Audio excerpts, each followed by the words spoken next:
Hey YouTube, it's Robert, and in today's video we're going to install some Hampton Bay cabinets. This line is from Home Depot, and I'm going to be installing these in my laundry room against this block wall. I've got just over a 6-foot span that I've got to work with here, so I'm going to start with this utility cabinet, and then I'll show you guys how we install some uppers and some lower cabinets. I've also done a previous video where I show how you actually assemble these and what I thought of that process as well as the quality of these Hampton Bay cabinets. So if you want to see how you actually put these together out of the box, you'll want to go and watch that video first. And I'm not partnered with Home Depot on this. I did not get any kind of sponsorship for this video, nor did I get any discount on the cabinets. I purchased these out of pocket. But if you do plan to buy some of the Hampton Bay cabinets and you want to support me, an easy way to do so would be by purchasing them through the attached link. Now, I've got 79.5 inches across this whole wall, and my cabinets total 75 inches. So between the two fillers I'm going to use on each side, I have about another 4.5 inches that I need to fill to get completely from wall to wall. I'm going to start by using a 3-inch filler along the utility cabinet because it's going to be on the less visible portion of the room, and I also have some drain pipes that go down the floor from my water heater that the filler will help remove the cabinet far enough away from the wall that I won't impede on those pipes. To attach my filler piece to my cabinet, I'm going to remove the doors so that I can clamp the frame to the filler piece and hold that in place while I screw the two together. Removing the doors is going to be very simple. We're just going to unscrew the two screws that connect to these hinges at the top and the bottom. And these doors are actually designed so that we can easily flip the side of the door. You can see they were already pre-drilled. And so these doors are actually switched from the left to the right side already once, just based off which direction I wanted those doors to open. So it's going to be very simple for us to remove these.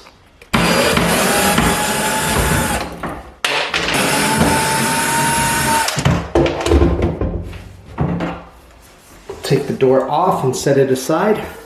Now I'm going to secure my filler to my door frame with these clamps. I only used screws to connect these, but depending on your particular application, you may want to use glue in addition to the screws. Obviously I don't want to drill where my hinge hole is, so I'm going to go up above it.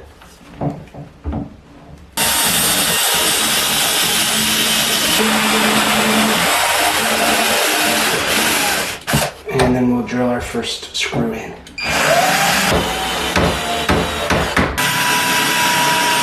We should be able to remove our clamps now. And our frame is now secured to the filler. We'll go ahead and put another couple screws on the lower portion of this cabinet, and then we'll be ready to put this into place. Alright, now I've got the filler piece attached and the cabinet is roughly in place.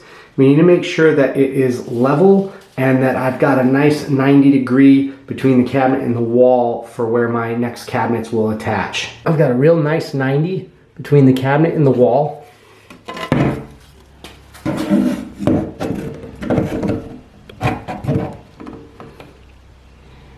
Again, you can see nice and tight.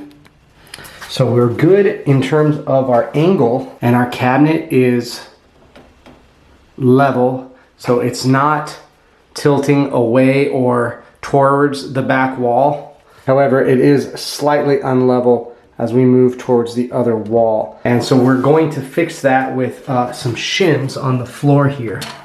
So I have these shims that I picked up from Home Depot, and we're just gonna get this underneath the base of this side of the cabinet so that it leans back towards the wall just a little bit. I'm just gonna continue to push that and then see how we are in the leveling of our cabinet.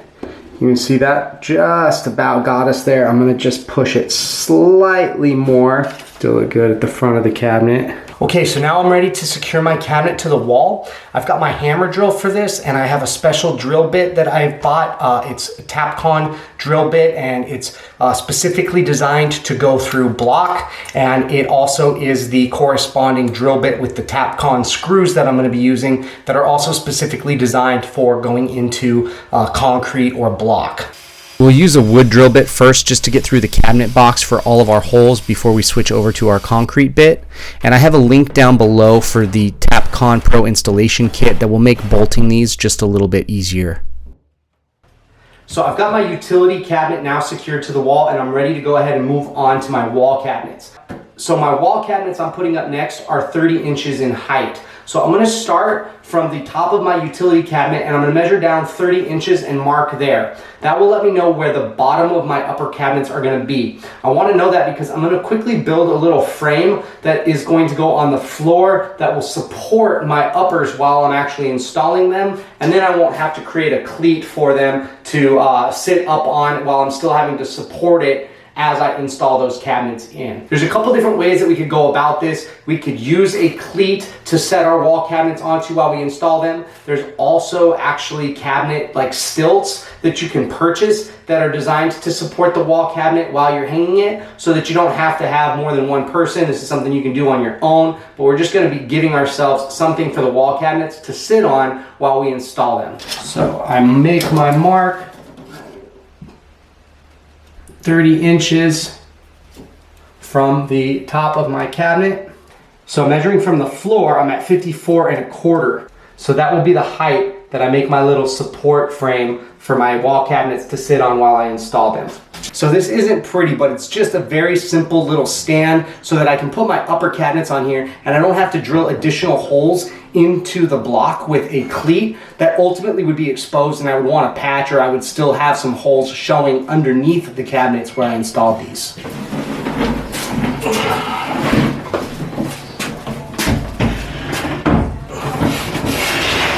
My first cabinet is basically level here, and looking at here, we're level. We are level as well. So we've got our cabinet in pretty good position here. Let's go ahead and secure it to the wall. Now, securing these into a block wall, I did have some holes that went much easier than others, but I will say that this Tapcon Pro installation kit made driving the actual bolts in much easier, really sped up the process, so I highly recommend that. I'm just going to go through and secure my bolts to the four corners of this cabinet. If you are going to be securing this to drywall, you'll want to just really try to shoot for securing it to the studs wherever possible, and if you can't secure it to studs, you'll want to use proper drywall anchors instead of the concrete anchors that I'm using. All right, so excited to say we've got this one hung up, and we are ready to place our last upper along with the little bit of a fill that we're going to need to bridge the gap of about 1.5 inches between the last wall cabinet and the wall. So we're going to have to rip our other fill piece to do that gap, but we're pretty much going to rinse and repeat what we did before. So for the wall cabinet, all we've really done is repeated the process from the first two cabinets we installed. This time I'm going to be clamping these now that I actually have the same depth with the two wall cabinets. I can clamp my two pieces together so that I can drill these cabinets together as well. And then I also did the same thing that I did on the other side with the fill piece. This time I just had to rip a narrower fill. So we've got that fit in here. I'm going to go ahead and just screw these all together and screw it to the wall, and all of my uppers are done. So compared to our uppers, our lower cabinets are going to be pretty easy. We don't have to worry about supporting them while we install them. So we're just going to make sure that we have them shimmed out and level so that we can connect the cabinets to each other, as well as give our cabinets a couple bolts in the back to secure them to the wall. And then we're going to be done. All we'll have left to do from there is just a little bit of the final touches. Also repeat the same step where I have to rip a filler to fit on the far side over here. And then the last thing that we'll have is installing the toe kick down at the bottom. But our cabinets are coming together nicely, so let's just go ahead and wrap up with these lowers. To make sure that my base cabinet is flush up against the utility cabinet, and I will shim where necessary to make sure everything is level and square. Then I will secure my screws to place my cabinet against the wall, as well as my two base cabinets against each other. And I apologize, I didn't get the footage for the toe kick installation, but that toe kick that you see along the base of the cabinets will just cut to length and then shoot in with some finishing nails. So that's it for today, guys. This was my first cabinet install, and I felt very comfortable going ahead and trying to tackle this on my own since I only had a total of 5 boxes to tackle. And I wanted to be able to showcase for you guys that some of these projects are fairly manageable as a DIY project if you enjoy doing these types of projects on your own and you have the right tools. And so my thoughts on the Hampton Bay cabinets overall, I think for what they are, they're pretty good quality. They're priced very much in line with the quality that you get. And they're flat packed cabinets. So some of what you're saving is based off of the fact that you have to assemble these yourself. But I have a video on how to assemble these, so you guys can follow along with that if you want to try and tackle this project on your own, and I think it's very manageable. And some of the features that they have I really like are the undermount glides that are full extension, so we don't have to dig into and reach to the back of the cabinet. It comes all the way out for us. And those glides are under the cabinet as opposed to being on the side, so it gives us our maximum size of that actual drawer.